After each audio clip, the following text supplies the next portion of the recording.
Bonjour, Thomas Gauthier, consultant viticole pour le groupe ICV.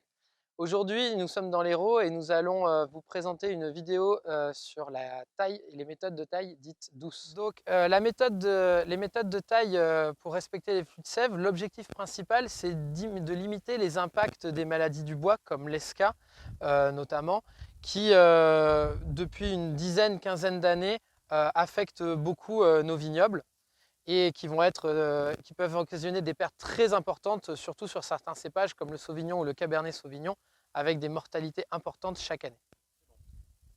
Donc parmi les principales techniques qu'on va mettre en œuvre pour favoriser les flux de sève, on va déjà tailler toujours en conservant les bourgeons et les coursons du même côté afin de favoriser un flux de sève continu. Donc préserver les flux de sève, c'est ce qui va nous permettre d'éviter de créer du bois mort sur la souche. Et ce bois mort, il va être à l'origine de l'installation des maladies du bois qui vont entraîner les problèmes d'ESCA. Et de l'autre côté, une autre technique, ce sera de laisser des chicots, de permettre d'avoir des cônes de dessiccation. La taille aussi, au-delà de limiter les plaies de taille et de favoriser les flux de sève, il faut aussi arriver à maintenir les autres objectifs, c'est-à-dire de conserver la souche dans un volume, dans un espace, pour ne pas qu'elle dépasse de ce volume. La taille est aussi importante pour équilibrer, pour donner la charge et donc le rendement que l'on veut sur sa vigne. Et donc tous ces éléments, combinés avec le respect des flux de sève et la limitation des plaies de taille, doit conduire à obtenir une taille qui permette de répondre à l'ensemble des objectifs que l'on souhaite sur sa parcelle.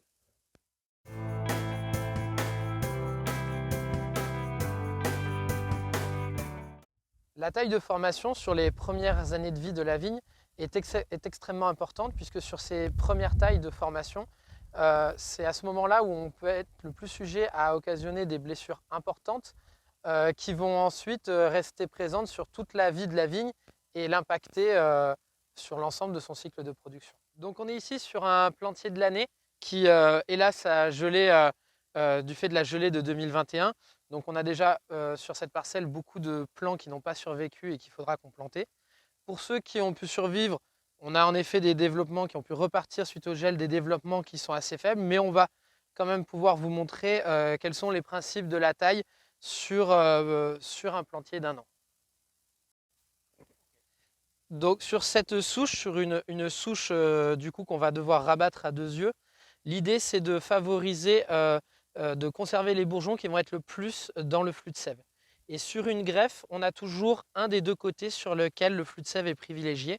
On le voit rapidement ici, on le voit du coup ici en continuité du flux de sève. Et de l'autre côté, on voit le bourrelet de cire. Donc c'est sur la greffe, c'est ce côté où le flux de sève passe le mieux et le plus idéal par rapport à cette côté où le flux de sève passe le moins.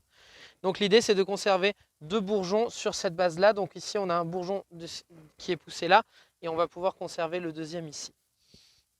Ce sarment est mal placé, du coup on va l'enlever, mais ce qu'on ne veut absolument pas, c'est d'attaquer le flux de sève de ce côté, donc on va le tailler ici avec un chicot.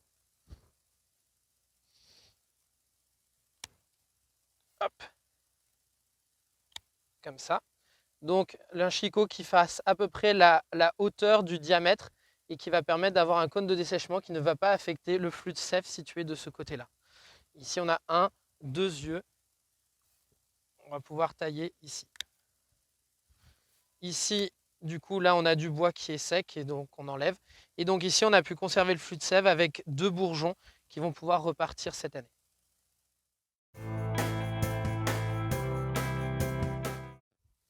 Donc, une des pratiques à noter et à faire lorsqu'on veut pratiquer des tailles douces, c'est lorsqu'on va venir tailler, si on veut ici tailler en laissant 2 yeux, donc on a nos 2 yeux là.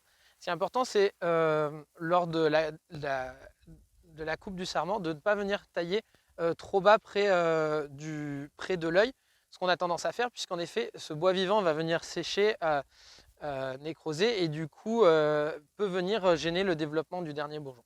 Donc ce qui est bien, c'est de laisser en effet un maximum de longueur de l'entrenœud au-dessus du dernier œil qu'on veut laisser.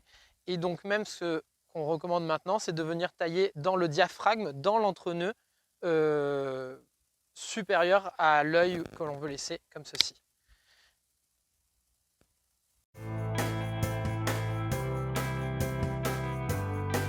Donc ici, on est sur une parcelle de merlot, encore assez jeune, qu'on va monter en guyot.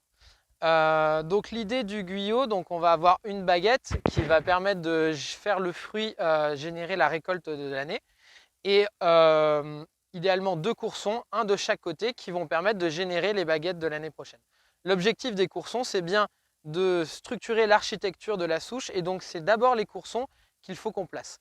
Et donc ces coursons, il faut les placer les plus possible dans le flux de sève, et chacun de part et d'autre de la souche pour favoriser le flux de sève. Donc on a les flux de sève qui montent ici. Donc sur ce côté-là, on a ici, on voit bien ce rameau-là qui est bien dans le flux de sève, qui est un peu bas mais assez bien placé pour faire un courson pour une baguette de l'an prochain. Donc ici, on va trouver notre premier courson de cette année ici. De l'autre côté, si on monte sur le flux de sève, on aurait d'abord celui-ci, mais qui est bien trop bas par rapport au fil porteur. Donc on va essayer de se situer plus haut. On a ce courson-là de l'an passé qui est plutôt bien placé par rapport au fil porteur de ce côté, mais beaucoup plus délicat pour trouver le courson. Donc déjà, je vais faire le courson de ce côté, comme on a dit, donc celui-ci. Donc ça, je vais l'enlever. Hop. Donc on peut le tailler pas trop ras du coup pour éviter les plaies de taille, mais assez suffisamment. Et donc ici, idéalement, on veut conserver ce bourgeon qui va rester dans la continuité du fût de sève. Donc on laisse un au-dessus et on va tailler ici. Voilà. Donc on a le courson de ce côté. De l'autre côté ici, donc en effet, ici on est bien trop bas, donc on va enlever ça. L'idée, c'est quand même de garder un potentiel de bourgeon. Donc on va nettoyer tout ça tout en essayant de ne pas araser trop non plus. Mais quand même, on va rien laisser. Voilà. Ensuite, du coup, le courson de ce côté, là, plus délicat, puisqu'en effet, les rameaux qui sont jolis, ce sont ces deux-là, ils sont mal placés par rapport au flux de sève, et en plus, ils se gênent l'un l'autre dans l'empattement. Et donc, on a ce rameau qui est beaucoup plus petit, mais qui finalement reste le mieux placé. Donc, on va quand même privilégier lui, sachant que donc, ce bourgeon-là est le mieux placé pour être dans l'axe du rang et en même temps à peu près bien dans le flux de sève. Donc on va venir tailler ici. En effet, on garde ce rameau-là, donc certains diront qu'il n'est pas très joli donc, pour faire du fruit, mais ce n'est pas l'objectif d'un courson de faire du fruit. L'objectif du courson, c'est de générer la baguette de l'an prochain. Donc ici, de la même façon, donc on va nettoyer. Ici, du coup, on peut araser suffisamment, puisque l'idée, c'est qu'on veut que notre flux de sève il arrive là. Donc là, on peut essayer de nettoyer un peu plus. Voilà. Donc là, en effet, on a un cône de dessèchement qui va se générer ici, mais du coup, on garde notre flux de sève dessous. Et donc ici, la baguette.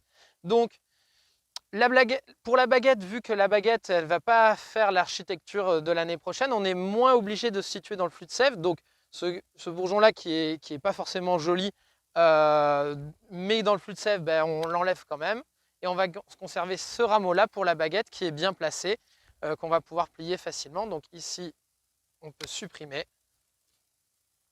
Voilà.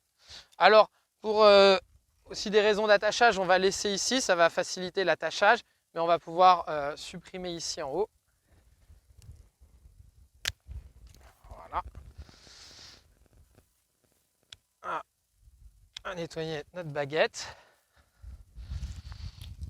Et donc après, selon la production qu'on attend, la vigueur de la vigne, etc., ben on va laisser plus ou moins de bourgeons. Ici, on est à 3, 4, 5, 6, 7, 8, 9, 10. On va pouvoir la couper par ici et on cherche assez de production. Donc là, on a une bonne baguette. On pourra la faire plus ou moins courte, plus ou moins longue selon la charge de la vigne et le rendement qu'on en attend. Donc on est ici sur une parcelle de Sauvignon, une parcelle adulte, assez âgée, avec donc installée en cordon. en double cordon avec un enjeu notamment de renouveler les bras, un peu lié au gel de cette année, mais aussi à l'âge de la parcelle.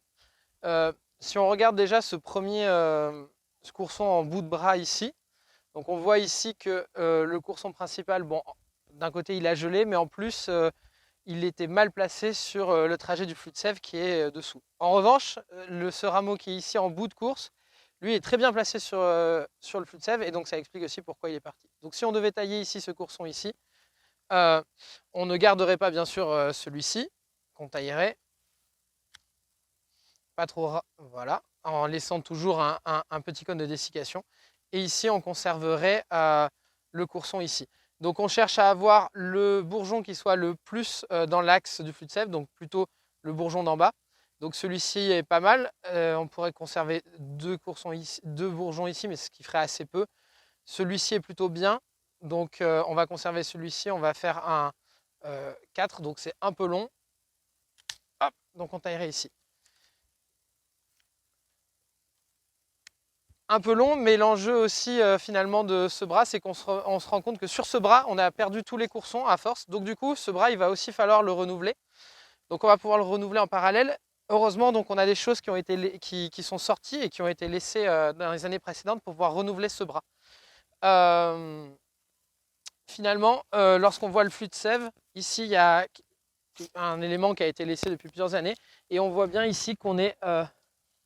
alors ici, on a des plaies de taille juste en dessous, donc pas forcément bien placées. On va un peu bloquer le flux de sève et on va remonter peut-être plus haut. Et ici, on va voir qu'on a des bourgeons qui sont pas trop mal situés ici. Celui-là a un empattement pas trop visible, mais avec une blessure juste en dessous, donc pas top. C'est finalement ce bois-là qui paraît le mieux placé. Hop. Donc on va nettoyer ici en nettoyant un peu, en laissant sale, en laissant quelques bourgeons qui pourront nous servir de rappel éventuellement. Hop. Avec un cône assez important puisqu'on a un diamètre assez important et on va conserver ce bras-là qui va pouvoir être plié et remplacer ce cordon-là. Donc là, on a fini donc, de nettoyer ce bras du coup sur lequel il manque beaucoup de coursons et donc on va pouvoir renouveler l'année prochaine avec ce bras-là. Donc sur ce deuxième bras de la souche, on voit qu'il a été reformé il y a quelques années, puisqu'on a il y a au moins 2 ans, du coup on a une baguette avec des premiers coursons. Là donc on a 3 coursons donc, qui sont bien placés. On a ici qui est un peu en sécurité mais qu'on n'a pas besoin, mais avoir un courson central, ça permettra éventuellement de renouveler le bras. Donc ça, l'idée ici c'est de nettoyer mais pas trop proprement pour conserver un potentiel de bourgeon.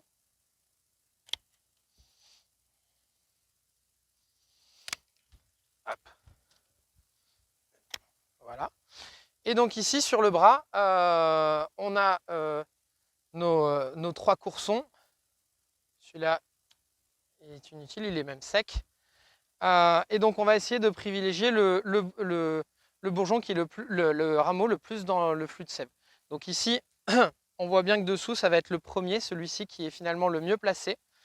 Et on va vouloir conserver le bourgeon qui reste pour l'année prochaine dans le flux de sève, donc celui-ci. Donc on garde un au-dessus et on va tailler ici. Ici, on va devoir supprimer. Donc pour laisser la cône de dessiccation, l'idéal c'est de tailler donc, le plus ras possible en effet ici, puisque le cône de dessiccation va se situer sur cette partie. Et on va tailler le bout sec. Et l'année prochaine, cette partie de cône de dessiccation va sécher. On pourra la supprimer l'année prochaine. Hop, ici donc peu d'intérêt. On ne taille pas ras par contre pour protéger le flux de sève dessous. Ici, on voit que le flux de sève part plutôt sur ce bourgeon-là, donc c'est embêtant parce que c'est celui qui est le plus haut, donc on va devoir remonter un petit peu le courson cette année. Et on va essayer de conserver le bourgeon ici dessous, ici plutôt, celui-ci, donc on conserve celui-ci, donc on enlève là. Ici, du coup, attention du coup de pas de laisser un chicot justement pour le cône de dessèchement. Ici, on est sec. Et ici, de la même façon, je vais conserver le bourgeon avec le flux de sève. Et donc pareil, donc ici celui qui est dans le flux de sève, c'est celui qui est au-dessus, donc bien conserver un cône de dessiccation sur celui qui est avant. Et là, donc on voit le bourrillon du coup qu'on ne souhaite pas trop. Éventuellement, pour ne pas avoir à tailler trop ras, on peut venir le sectionner avec le bout de la lame du sécateur.